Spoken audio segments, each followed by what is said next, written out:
বন্ধুরা, আজ women's world কাপের সেকেন্ড সেমিফাইনালে মুখোমুখি ভারত বনাম অস্ট্রেলিয়া। আমাদের ভারতের মেয়েরা কি পারবে অস্ট্রেলিয়াকে হারিয়ে এই বিশ্বকাপের সেমিফাইনালে পৌঁছাতে? বন্ধুরা, এই দুটো টিমের যদি কম্পেয়ার করা হয় তাহলে কিন্তু অস্ট্রেলিয়া টিমটা অনেকটা এগিয়ে থাকবে। আর তারা কিন্তু নকআউট ম্যাচ হারে না।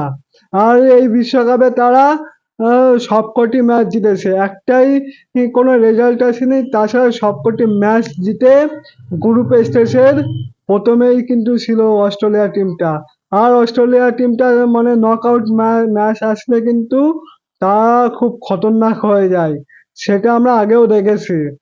আর বন্ধুরা, আমাদের ভারতের টিম এটুকু বলা যায় যে এখন খুব ভালো ফর্মে আছে, কিন্তু প্রতিকার রাওয়ালের চোট পাওয়াটা অনেক বড় ক্ষতি হয়ে গেছে। কারণ স্মৃতি মন্দনার সাথে একটা ভালো পার্টনারশিপ হচ্ছিল এই ওয়ার্ল্ড কাপে প্রতিকার রাওয়ালের সাথে।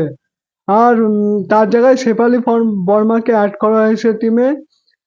একটু চ্যালেঞ্জিং হবে শেফালি বর্মার, কারণ অস্ট্রেলিয়ার সাথে খেলা, তাও ওয়ার্ল্ড কাপের সেমিফাইনাল।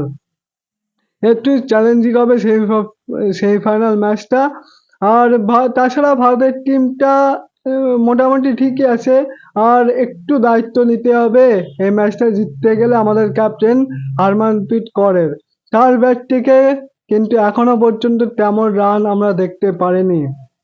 আর বন্ধুরা, আজকে একটা ভালো ম্যাচ দেখার আশায় আছি। ইন্ডিয়া আর অস্ট্রেলিয়ার লাস্ট 5টা ম্যাচে কিন্তু ভারত 4টে হেরেছে, মানে 4টে ম্যাচ অস্ট্রেলিয়া জিতেছে আর একটা ম্যাচ ইন্ডিয়া হেরেছে। কিন্তু যে 4টে ম্যাচ ইন্ডিয়া হেরেছে সেখানে কিন্তু ভালো খেলে হেরেছে। এমনটা নয় যে খারাপ খেলেছে তার জন্য ওই 4টে ম্যাচ হেরেছে। আর আশা করছি আজকের ম্যাচটা টিম ইন্ডিয়া ভালো করবে। আর আশা করছি যে অস্ট্রেলিয়াকে হারিয়ে আমরা এই বিশ্বকাপের ফাইনালে পৌঁছে যাবো।